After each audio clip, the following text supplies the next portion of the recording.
Well, let's start with a massively unnecessary idea. There has been study after study, and I mean a lot of studies and good studies, to say that the amount of fraud in American elections is almost undetectable. We've looked for that forever.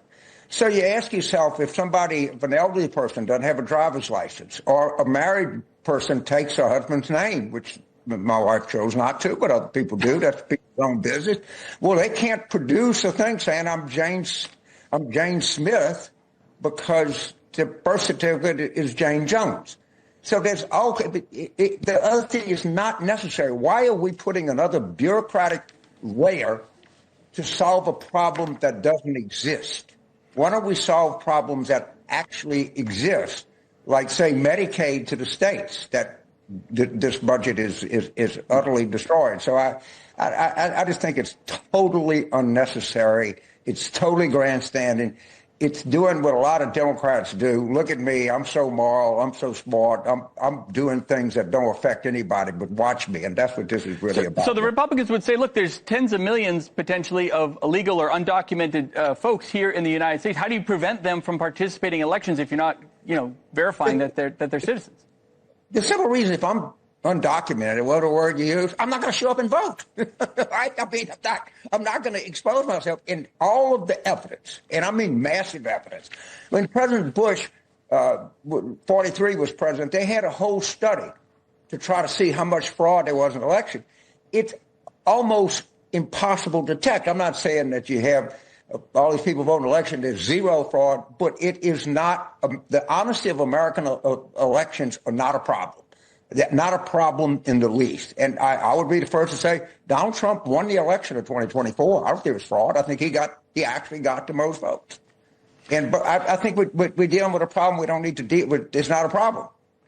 Boy, oh boy, oh boy, oh boy, oh boy. So we got to talk about the Democrats boo-hoo, whining, and crying bigotry over the Republicans moving to crack down on illegal immigrants registering to vote/voting, okay? Because Democrats, they seem hell-bent on allowing anybody to vote, right? Not having any type of election security, any type of election integrity, because apparently when you try to have secure elections, right, when you try to prevent voter fraud, that is racist, right? That is a form of bigotry and hate, okay? It is discriminatory against blacks, disabled people, Hispanics, women, LGBTQ. It's discriminatory against everybody except straight white men, apparently, right? I mean, that seems to be the argument, right? This is what they are saying in response to the SAVE Act, which just simply requires for people to show proof of citizenship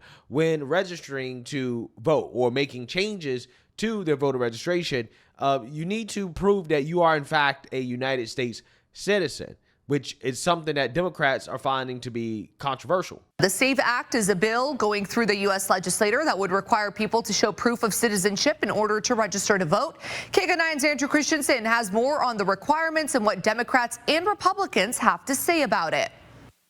Well, the Safeguarding American Voter Eligibility Act is also called the SAVE Act, and it's already passed through the House. It would make it so that people who want to register to vote would have to prove that they're a citizen. And in order to do that, you could bring documents like a real ID driver's license, a U.S. passport, or a military ID. It helps maintain integrity in elections. Is a solution in search of a problem. The SAVE Act would allow criminal penalties for registering someone to vote in a federal election if they don't show proof they're a citizen. If we don't hold election officials accountable, then they shouldn't have that job if they are going to circumvent the law. It's already illegal under federal law for non-citizens to vote, but the Pima County Republicans Chair Kathleen Wynn says the bill could help in close elections. 100,000 votes could make a big difference.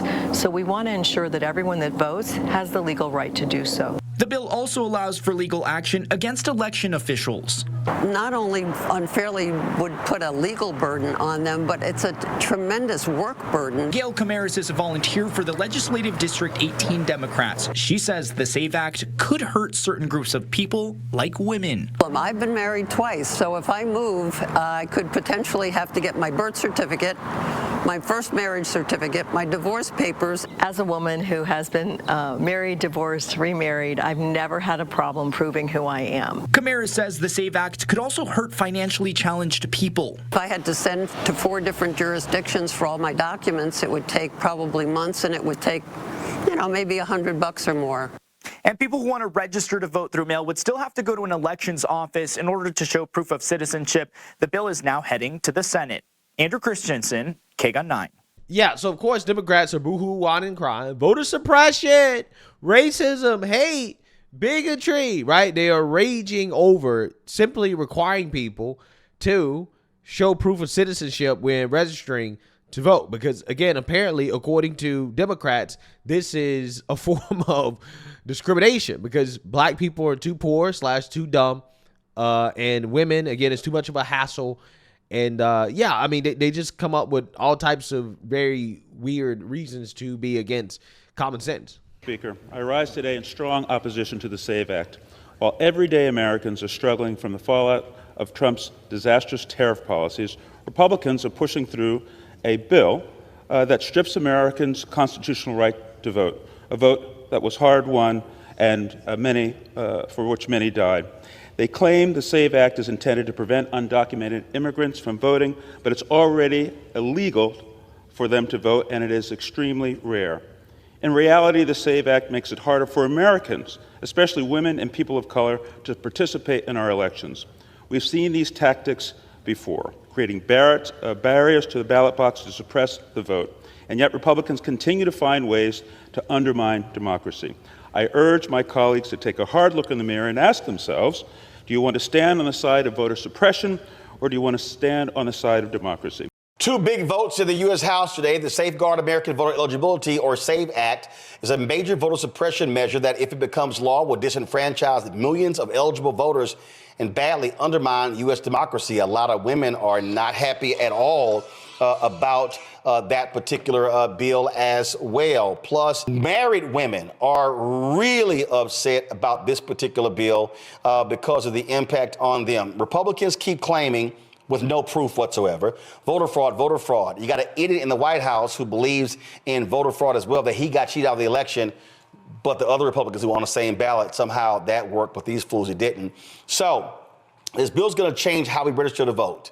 So the Safeguarding American Voter Eligibility Act require documentary proof of citizenship before you can register or update your video voter info.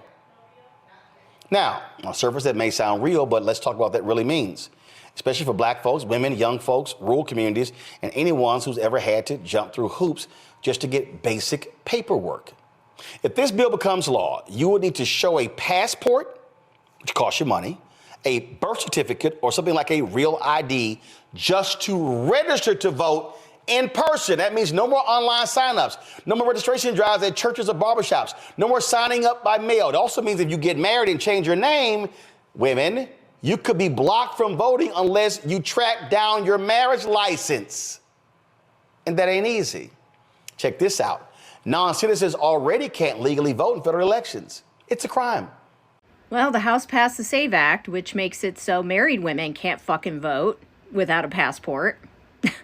If you changed your last name, which almost all married women change their fucking last name. And now you won't be able to vote unless you have a passport. Passports cost about $160, by the way. So unless you have one, you are not going to be able to vote if you've changed your name. This is just another way, too, to prevent trans people from voting, because most trans people have changed their name on their, documents. So highly, highly, highly recommend young women not take their husband's name legally. Do not do it. Don't do it. There's no fucking reason to anyways. It's an old, archaic thing that traditionally we do, but it doesn't mean shit. Don't do it. effectively, if you are a woman, you are married, you changed your name, and it doesn't match what is on your birth certificate, you are not going to be able to vote. If you are disabled and you can't physically get to an office to register, you are no longer going to be able to register online. This is not about creating election integrity. It is about disenfranchisement and choosing who can vote and who cannot. Yeah, so once again, Democrats are spreading all types of lies and falsehoods when they don't have a good argument, right? There's not a good argument against requiring that you show proof of citizenship to register to vote, right? Which you would think would be a no-brainer, right? That this is something that every state is doing because it just makes sense, right? Like it's just common sense. But Democrats, the party against common sense, they are standing against this, right? Even though what they should have learned from Wisconsin is that voters, even those who would vote for a liberal Supreme Court justice, state Supreme Court justice over a conservative one, still want voter ID, right? They still value election integrity, okay? Democrats definitely got the wrong takeaway, I believe, from that special election. But yes, Republicans are responding to the propaganda from the Democrats. And we must ensure that it is easy to vote and hard to cheat. The SAVE Act will strengthen our election administration, improve voter confidence, and ensure that American elections are only for American citizens. Specifically, it amends the National Voter Registration Act to require states obtain proof of citizenship when an individual registers to vote. But let me be clear. This legislation does not prohibit married women from voting, and the absurd narrative of this has gotten out of control.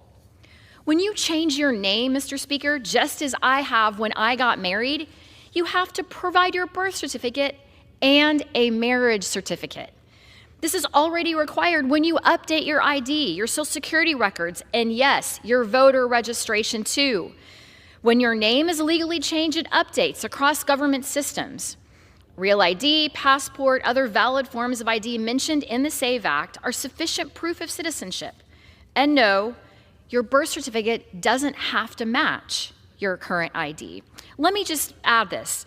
The claim is that it will disenfranchise married women and others who might have changed their name because the documentation might show two different names. But the SAVE Act itself addresses this point, Mr. Speaker, in the text. Page 14, line 9, directs the states to create a process for addressing this exact issue. I find myself asking, why are the Democrats refusing to take steps to safeguard our elections and protect the votes of every single American citizen? So the claim is, and Hillary made this claim and many others, 69 million married women won't be able to vote if they took on the name of their husband, that they will disenfranchise American voters, and it's voter suppression. By the way, this is an 84-16 issue in terms of the polls. Voters want ID, signature verification, chain of custody controls, updated voter rolls. They want partisan observers watching the voting all day, the vote counting all night. That brings integrity to the process and confidence in results. Why would you be against it? The only reason, Sean, you would be against any of that is if you wanted illegal aliens to vote and to vote in incredibly large numbers. So let's just deal with all of this BS right now. Every other country in the world of any note requires an ID to vote. The notion that Democrats are pushing that married women, who, by the way, are a Republican voting demographic, cannot get ID could be one of the dumbest talking points I have heard in my entire life. As you said, the Real ID Act creates an ID that you can get at the DMV that demonstrates you're a citizen. Democrats want illegal aliens to vote. It's why Joe Biden and his administration gave millions, we verified this now, millions with an M, of illegal aliens Social Security numbers. And once you have a Social Security number, it is incredibly easy to vote, to collect welfare, to get free government benefits, to participate in every aspect of American life. This isn't a mystery. They want illegals to steal elections, Sean. Florida Representative Byron Donalds had something to say about that Thursday night on Cuomo. To the people who are concerned about married women being able to register, there's this thing in the United States, every state does it now, called Real ID. Every state, through their identification systems, actually track things like birth certificates, etc. And as long as you have a Real ID, which virtually every American has to have today, it should be easy for you to register to vote. Yeah, so you see that, you heard that. Now, Republicans are right, clearly, on this issue. The voters agree with Republicans on this issue. And it's just funny to me because Democrats are trying to make it seem like, oh, so complicated, so hard, so difficult to register to vote. And it's like, all you need is a Real ID, right? Chances are, a lot of people don't know what Real ID is. But if you look at your license, in the top right corner, there should be like a little star. Mine's is like a gold star that you have that basically tells you that, hey, your ID is a Real ID. Okay. And if you recently have renewed your license or got a new ID, then most likely you have it, right? You have a Real ID. A vast majority of people probably already have a Real ID that have a state issue ID, but they just don't know it, right? So again, Democrats are trying to fearmonger about this piece of legislation, but their fearmongering has no basis in reality whatsoever. Okay. And again, it's just funny because now people are asking questions. Why are you so against this? Why are you so against just common sense election integrity, right? It's one thing to believe that, yes, people should have easier access to the polls, but you don't want to do something as basic as verifying that somebody is a citizen before they vote. That's really strange, right? That is very suspicious. And that's why Democrats just look really bad right now with their same tired old arguments about, oh, voter suppression, racist, black people can't do it, right? All that stuff. Nobody cares anymore, man. Nobody cares. You've lost on this issue. That's what Democrats don't understand. On the issue of voter ID, Democrats have lost. And the more they continue to stand against the American people, the more that people are seeing the Democrat Party for what it is, right? And why they are against the American people on this issue. They want to make it easy for illegals to vote. There's a reason why they let in the 10 to 20 million illegals under the Biden-Harris administration. They did it on purpose. So they want to make it as easy as possible for the illegals to vote.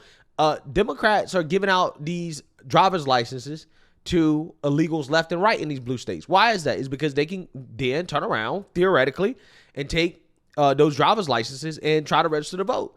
And if you don't have proper election integrity procedures in place, then it's going to be easy for the illegal immigrants to slip through the cracks, which is exactly what Democrats want, right? Which is exactly why you should be requiring a Real ID, right? In order to register. Again, because the illegals have driver's licenses, right?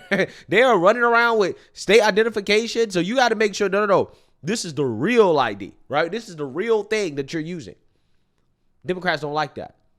And there's only one logical reason for them to be against it, is because it stops illegals from voting. Because we know all their other arguments are just not grounded in reality. It's not suppressing any votes, right? Every time you look, they always talk about, oh, record turnout. You remember record turnout for Democrats in the midterms, right? Record turnout in 2020. They were boo-hoo-whining and crying about election integrity laws getting in the way, the racist laws, the Jim Crow laws. But in Georgia, again, they have more people voting than ever. So they've never been able to prove any of these claims. They just want illegals to be able to vote. That's it. That's what they want. That's what they want. So we'll see what happens to this in the Senate. I'm not sure if Republicans will have the support for it in the Senate, but we'll see. Let me know what you guys think. Make sure you like, comment, and subscribe. Most importantly, share. A Black conservative perspective. Peace.